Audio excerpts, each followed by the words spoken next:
हमने शुरू किया था तुगलक वंश, जो कि हमारा 1320 से लेकर 1414 तक।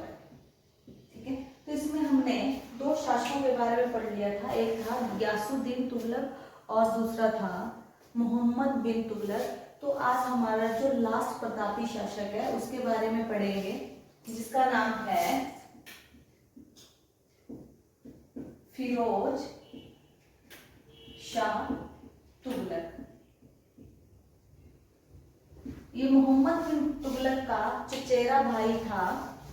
ठीक है, और इसका जो टाइम पीरियड्स वो रहता है 1351 से लेकर 1388 ईस्वी तक।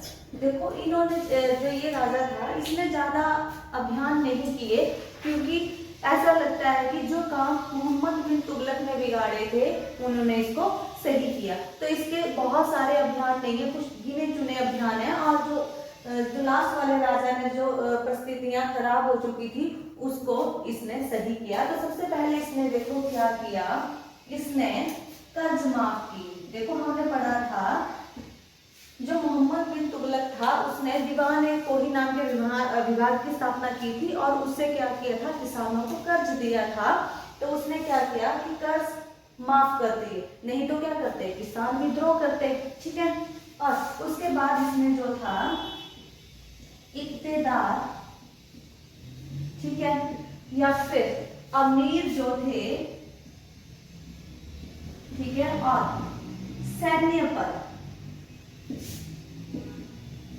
वंशागत कर दिए, वंशानुगत या वंश पर आधारित कर दिए। ठीक है, फिर से वंशानुगत कर दिए कि जैसे मोहम्मद बिन तुगलक ने क्या किया था कि उसने योग्यता के आधार पर पद देने शुरू कर दिए थे। उसे नहीं फर्क पड़ता था कि जिसको वो ऊंचा पद दे रहा है वो कुलीन वर्ग का है या नहीं है, जो कैपेबल है वो उस पद पर बैठेगा। ठीक है, और अब देखो उसने क्या किया, उसने जितने अभियान किए उनको पढ़ लेते हैं हम। अभियान इसके कौन कौन से थे। सबसे पहले इसका अभियान था 1353। ठीक है, ये इसका था बंगाल अभियान। और इस टाइम यहाँ पर राजा कौन था, शमशुद्दीन इलियास। ठीक है, अब ये जो फिरोज शाह तुगलक जो है इसने अपने साम्राज्य विस्तार के लिए कुछ भी नहीं किया। ठीक है, इसने सिर्फ मोहम्मद बिन तुगलक के बिगड़े हुए कामों को सुधारा और जहां जो भी था इसके पास उसी में इसने राज किया। आगे इसने साम्राज्य विस्तार के लिए कुछ भी नहीं किया। देखो सबसे पहले इसने क्या किया, बंगाल पर अभियान किया। ठीक है, और शमशुद्दीन जो था वहां का राजा था और ये असफल रहा, ये असफल अभियान रहा। ठीक है, और इसके बाद ये 1953 से लेकर 1955 तक ये 1353 से लेकर 1355 तक ये बंगाल में रहा और फिर ये वापस दिल्ली आ गया। अब देखो इसने दोबारा से 1359 में फिर से इसने बंगाल का अभियान किया। बंगाल के खिलाफ इसने फिर युद्ध की घोषणा की। ठीक है, तो उस टाइम उसका वहां पे राजा था सिकंदर शाह। और ये कौन था, ये जो पीछे था इलियास, शमशुद्दीन इलियास का बेटा था ये। ठीक है, किसका बेटा था, इलियास का बेटा था। और इसका ये अभियान भी जो था वो फेल हुआ और यहां से भी इसको कुछ भी नहीं मिला। ठीक है, अब इसका जो थर्ड अभियान है आपका 1360 में, कौन सा है, 1360 में ये है आपका जाज नगर। कहां पे है जाज नगर, आपका उड़ीसा में। ठीक है, और उस टाइम वहां पे राजा था वानुदेव तृतीय। ठीक है, अब देखो यहां से क्या किया इसने, उड़ीसा में एक मंदिर है जगन्नाथपुरी का। ठीक है, जगन्नाथ के मंदिर को लूटा और उसमें सिर्फ लूट कर ही इसने वहां पे अपना अधिकार नहीं किया। इसलिए बोला जाता है कि इसने अपने साम्राज्य का विस्तार नहीं किया। देखो यहाँ पे इसने आक्रमण किया बंगाल पर 53 में, तब भी वो फेल हुआ। यहाँ पे आक्रमण किया 59 में, तब भी उसके हाथ कुछ भी नहीं लगा। और 360 में उसने जासनगर उड़ीसा में आक्रमण किया और वहां पे जगन्नाथपुरी मंदिर में जो था वो उसने बहुत लूट करी और वो जितना भी धन दौलत था वो लूट के ले आया, ठीक है। और वहां पे उसने अपना अधिकार जो था वो नहीं लाया, ठीक है। अब इसके बाद इसने 1365 में हिमाचल के नगरकोट पर आक्रमण किया, ठीक है। नगरकोट पर आक्रमण किया और आपको पता है कि यहाँ पे कांगड़ा में एक मंदिर है ज्वालामुखी, ठीक है। वहां पे इसने आक्रमण किया और वहां से इसने बहुत सी धन दौलत लूटी और साथ ही वहां से ये 1300 हमारे हिंदू ग्रंथ ले गया, ठीक है। बहुत सी धन दौलत लूट के ले गया, क्योंकि आपको पता है हम जो हिंदू धर्म है ना वो ये मंदिरों में भगवान में बहुत आस्था रखते हैं। और आपने देखा होगा कि आज चलो वो असली नहीं होते, लेकिन मंदिरों में एक छत्र बना होता है जो टोन से बना होता है, वो उस टाइम सोने का हुआ करता था, ठीक है। और कहते हैं कि अकबर ने भी यहाँ पे जो था सोने का छत्र चढ़ाया था और उसने घमंड मतलब उसका जो नेचर था वो घमंडी था और वो छत्र जो था वो काला पड़ गया था, ठीक है। तो जो छत्र था वो सोने के हुआ करते थे और बहुत सारी धन दौलत आपने देखा होगा कि आज भी मंदिरों में जब जैसे नवरात्रि लगते हैं या फिर कोई ऐसे धार्मिक कार्य होते तो बहुत सारा जो है वो चढ़ावा वहां पे चढ़ता है, ठीक है। तो वहां से वो बहुत सारा पैसा लूट के साथ में हमारे 1300 ग्रंथ ले गया और इसने इसका फारसी में अनुवाद करवाया, फारसी में अनुवाद कराया और नाम क्या रखा, दलाइले फिरोज शाही, दलाइले फिरोज शाही, ठीक है। क्या नाम रखा, दलाइले फिरोज शाही। अब अनुवाद तो किसने कराया, फिरोज शाह तुगलक ने अनुवाद किया, किसने, इजुद्दीन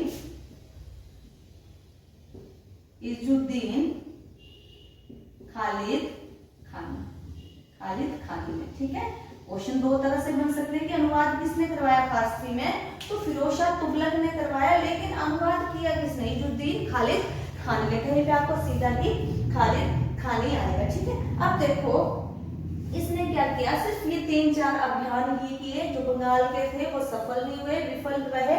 और साथ में इसने जासनगर में किया, वहां पे इसने अपना अधिकार जमाया ही नहीं, वहां से ये धन दौलत लूट कर चला गया। और देखो 1365 में नगरकोट कांगड़ा में किया, वहां भी इसने अपना अधिकार में जमाया और क्या किया, ये धन दौलत साथ में हमारे 1300 ग्रंथ जो हिंदू ग्रंथ थे उनको लेकर चला गया और उसका फारसी में अनुवाद करवा दिया और उसका नाम रखा दलाइले फिरोज शाही।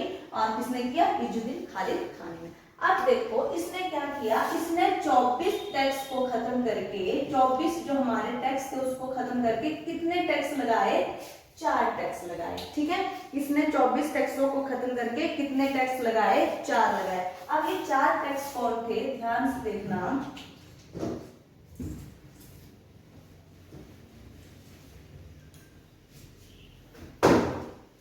इसने क्या किया, 24 कर खत्म कर दिए और कितने कर लगाए, 4 कर लगाए। अब वो 4 कर कौन कौन से थे, ध्यान से देखना। सबसे पहले था खराज, ठीक है, सबसे पहले था खराज, ये भू राजस्व था, भू राजस्व, ठीक है, क्लियर। अगला कर लगाया इसने खुम्मस, खुम्मस या खम्मस। ये कब लगता था, लूट के धन पर, जैसे किसी अभियान पे जाते और वहां से जो धन दौलत लूट के लाते उस पे लगता था ये कर, ठीक है। और उसके बाद इसने कर लगाया जजिया, ठीक है। देखो सबसे पहले जजिया कर किसने लगाया था, मोहम्मद बिन कासिम ने 712 ईस्वी में जब उसने आक्रमण किया था तो उसने सबसे पहली बार जो था वो जजिया कर लगाया था। लेकिन उसने क्या किया था, उसमें औरतों को छोड़ दिया, बच्चों को छोड़ दिया, अपंग को छोड़ दिया, ब्राह्मणों को छोड़ दिया। और इसने जजिया जो था ब्राह्मणों पर भी लगाया, इसने ब्राह्मणों से भी जजिया कर लिया।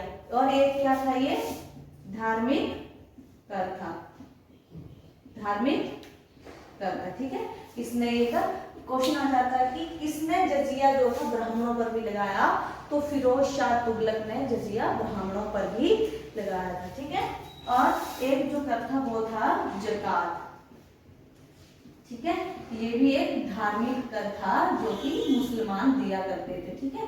कुरान में लिखा है कि अपने जो मोमडन है उन्हें अपनी आय का 1/40 भाग जो है वो दान करना होता है। और ज़कात का मतलब क्या होता है, दान करना होता है, ठीक है। तो इसमें 24 करों को खत्म करके इन 4 करों को रहने दिया। क्लियर होगी ये चीज। अब इसने क्या किए कि कहा जाता है इसने दिल्ली और आसपास के क्षेत्रों में 1200 बागान लगाए, ठीक है, यानी कि फल वाले फलदार वृक्ष लगाए। और इसने 300 नगर स्थापित किए। अब 300 नगर कहाँ स्थापित किए ये तो पता नहीं है कि कौन सी जगह में इसने 300 नगर स्थापित किए हैं, लेकिन हमारे पास बेसिकली जो है 5 हैं। तो सबसे पहले कौन सा है, हिसार। बाहर कोई है बेटा, देखना।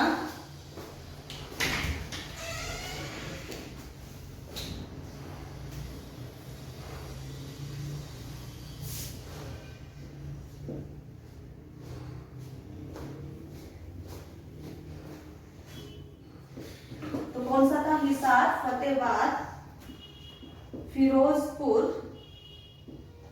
जौनपुर और फिरोजाबाद। देखो ये 2 जो है ये कहाँ है, हरियाणा में है। और ये कहाँ है आपका, पंजाब में है। और ये 2 कहाँ है आपके, यूपी में। तो 300 नगरों का तो पता नहीं, लेकिन जो इसने नगर स्थापित किए थे उनमें से 5 का नाम जो है यहाँ पे आता है।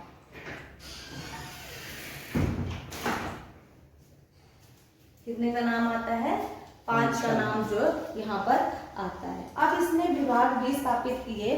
तो इसने क्या क्या विभाग स्थापित किए वो पढ़ लेते हैं।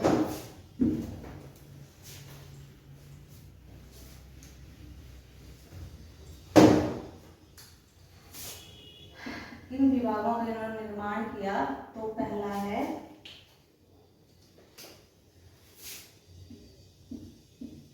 दीवान ए खैरात, ठीक है। और दूसरा विभाग था दारुल सफा। और तीसरा विभाग था दीवान ए वंदगान, ठीक है। इन 3 विभागों की जो स्थापना की थी फिरोज शाह तुगलक ने। तो देखो दीवान ए खैरात विभाग जो था यहाँ पे विधवा को, लड़कियों को और असहाय व्यक्तियों को जो था यहाँ पे दान दिया जाता था, ठीक है। उनकी जो थी वो हेल्प करी जाती थी, सहायता करी जाती थी। और दूसरा था दारुल सफा। ये क्या था, चिकित्सालय था, चिकित्सालय यानी कि हॉस्पिटल था ये। और यहाँ पे जो था वो फ्री इलाज हुआ करता था, ठीक है। दीवान ए बंदगान किसके लिए था, ये था गुलाम के लिए। किसके लिए था, गुलामों के लिए था, ठीक है। और कहते हैं फिरोज शाह तुगलक के टाइम में 1,80,000 गुलाम थे, ठीक है। और वो गुलामों को वेतन भी देता था, उनको परीक्षण भी देता था, ठीक है। तो ये आंकड़ा पूछा जा सकता है कि फिरोज शाह तुगलक के टाइम में कितने गुलाम थे, गुलामों की संख्या क्या थी, या सबसे ज्यादा गुलाम कब थे। तो कहते हैं फिरोज शाह तुगलक बोलता था अपने सैनिकों को कि जब भी आप अभियान पे जाओ तो अच्छे घराने के अच्छे गुलाम ले आना, ठीक है। तो इनके टाइम में इतने ज्यादा गुलाम थे। देखो आप थोड़े बहुत इसके जो अदर कार्य हैं, देखो इन्होंने क्या किया, सिंचाई कर लगाया। अब देखो इन्होंने नहरें बनाई तो सिंचाई कर लगाया। और वो कितना था, 1/10 भाग का, ठीक है। और जो लगान राजस्व था दूसरा वाला वो क्या था, 1/3 और 1/5 भाग, ठीक है। हमने पीछे क्या पढ़ा कि जो अलाउद्दीन खिलजी था उसने दुआ पे 50% का जो था वो कर लगा दिया था। फिर गयासुद्दीन तुगलक ने उसको घटा के 1/10 कर दिया, यानी कि 10वां भाग। फिर मोहम्मद बिन तुगलक ने फिर दवा पे जो 50% कर लगा दिया, और भी इन्होंने क्या किया, कर को इन्होंने घटा दिया। और देखो जो ये फिरोज शाह तुगलक था, ये कट्टर सुन्नी मुसलमान था और इसने हिंदुओं को जिम्मी कहा था। आता है क्वेश्चन, ही इंपॉर्टेंट है। इसने हिंदुओं को क्या कहा, जिम्मी। जिम्मी का मतलब होता है इस्लाम धर्म स्वीकार न करने वाले। क्या होता है, इस्लाम धर्म स्वीकार न करने वाले, यानी कि हिंदुओं के लिए ये प्रयोग किया गया है जिम्मी। और 1388 में इसकी जो है वो मृत्यु हो जाती है। ठीक है, कब हो जाती है, 1388 में इसकी मृत्यु हो जाती है। तो देखो जो इसके आगे उत्तराधिकारी थे वो इतने प्रतापी नहीं थे, इतने शक्तिशाली नहीं थे कि उनको हम हिस्ट्री में पढ़े या पढ़ाए। ठीक है, तो कुल मिला के ये वंश जो है 1414 में खत्म हो जाता है। और 1414 में एक नया वंश आएगा, सैयद वंश, जिसको हम पढ़ेंगे नहीं, बहुत छोटा सा टाइम पीरियड के लिए आया था और इम्पोर्टेंट भी नहीं है। और आगे हम पढ़ेंगे लोधी वंश, फिर लोधी वंश के बाद जो है वो दिल्ली सल्तनत खत्म हो जाएगी। अगर आपको मेरा वीडियो पसंद आया तो प्लीज चैनल को सब्सक्राइब करें, शेयर करें, लाइक करें और कमेंट करें। धन्यवाद।